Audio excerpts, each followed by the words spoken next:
এই রেসিপিটা একবার বানালে বারবার বানাতে মন চাবে, এত সুস্বাদু আর মজাদার হয়ে থাকে ডাঁটা আলুর ঝোল। রুই মাছ দিয়ে ডাঁটা আলুর ঝোল একবার খেলে বারবার খেতে ইচ্ছে করবে, এতই মজার আর এত সুস্বাদু। এই ডাঁটা আলুর ঝোল খুবই মজাদার, আর এই গরমে কিন্তু এরকম রেসিপি থাকলে এক প্লেট ভাত নিমিষেই খেয়ে ফেলা যায়। কম মশলায় বেশি মজাদার একটা রেসিপি আপনাদের মাঝে শেয়ার করতে চলে এসেছি।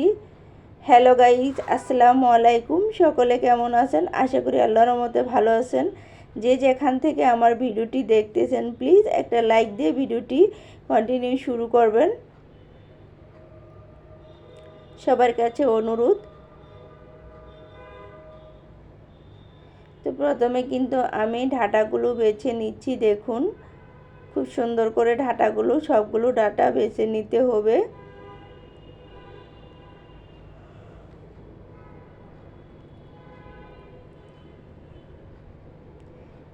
এভাবে একবার হলেও রান্না করে দেখবেন, কত মজার হয়ে থাকে।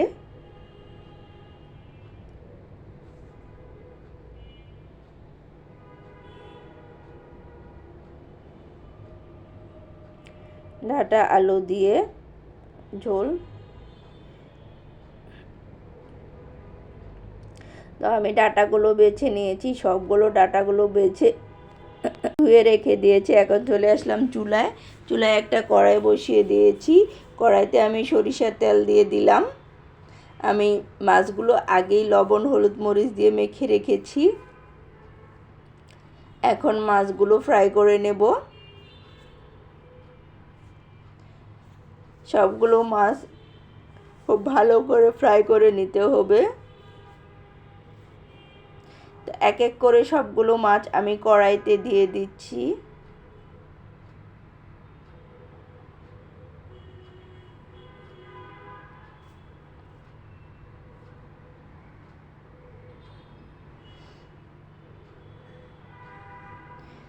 এখন আমি সবগুলো মাছ ভেজে নেব।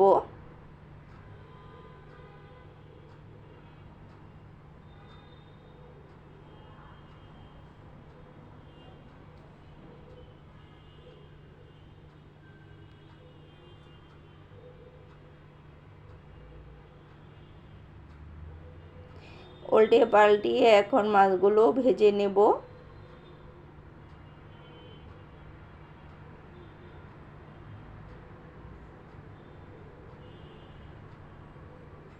মাছগুলো আমার ভাজা হয়ে গেছে। এখন সবগুলো মাছ আমি নামিয়ে নেব কেক করে।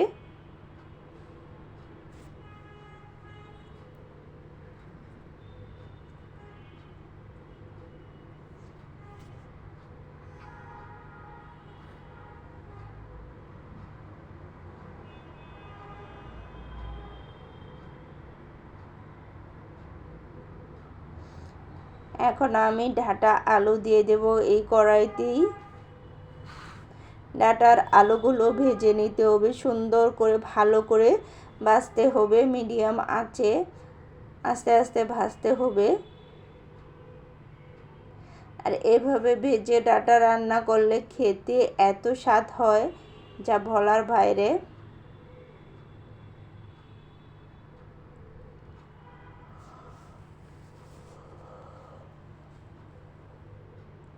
খুবই মজার আর সুস্বাদু হয়ে থাকে এই রেসিপিটা। আমি একটু তেল দিয়ে দিলাম এখন এই পর্যায়ে।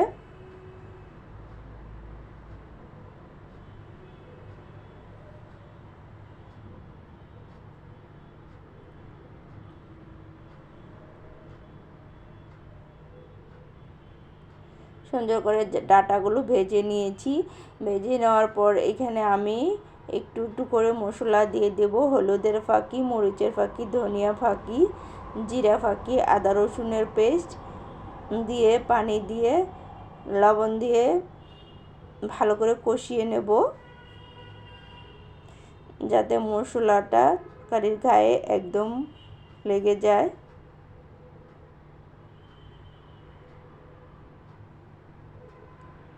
আমি আমি কিন্তু অলরেডি আগে একটু পানি দিয়েছি, এখন আমি এটা দিয়ে কষিয়ে নেব।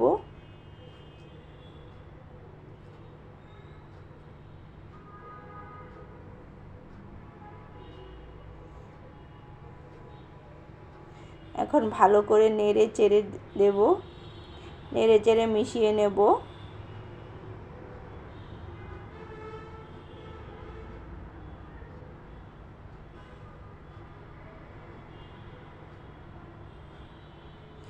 একটু ঢেকে দিয়েছি। এখন নেড়ে চেড়ে পানিটা শুকিয়ে আসলে আমার কষানো হয়ে যাবে।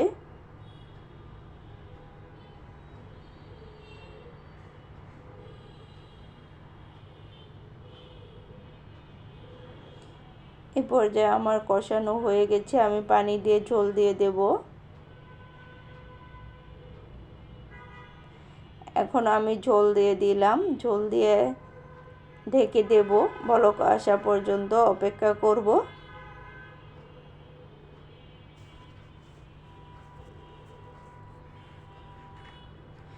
এখন আমি ঢেকে দিলাম, বলক চলে আসছে। এই পর্যায়ে আমি মাছগুলো দিয়ে দেব।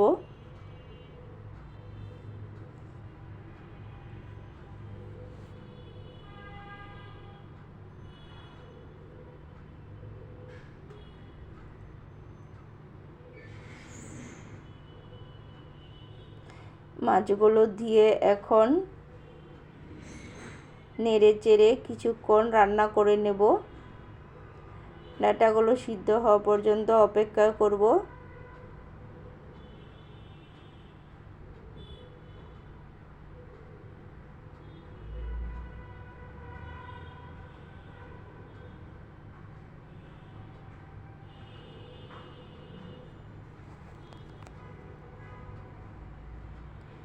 এ পর্যায়ে আমি লবণটা চেক করে নেব।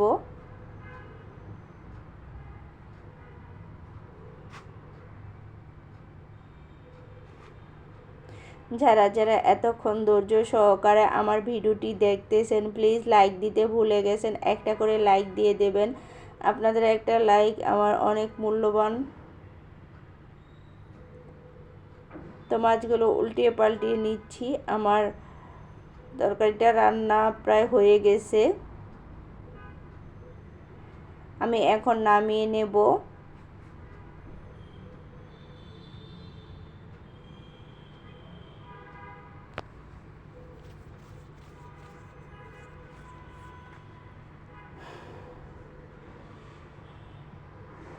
যারা যারা আমার ভিডিও দেখতেছেন, আমার ভিডিওর মধ্যে বা ভয়েসের মধ্যে যদি কোনো ভুল ত্রুটি হয়ে থাকে তাহলে ক্ষমা দৃষ্টিতে দেখবেন। তো আমার তরকারিটা হয়ে গেছে, এখন আমি পরিবেশন করব।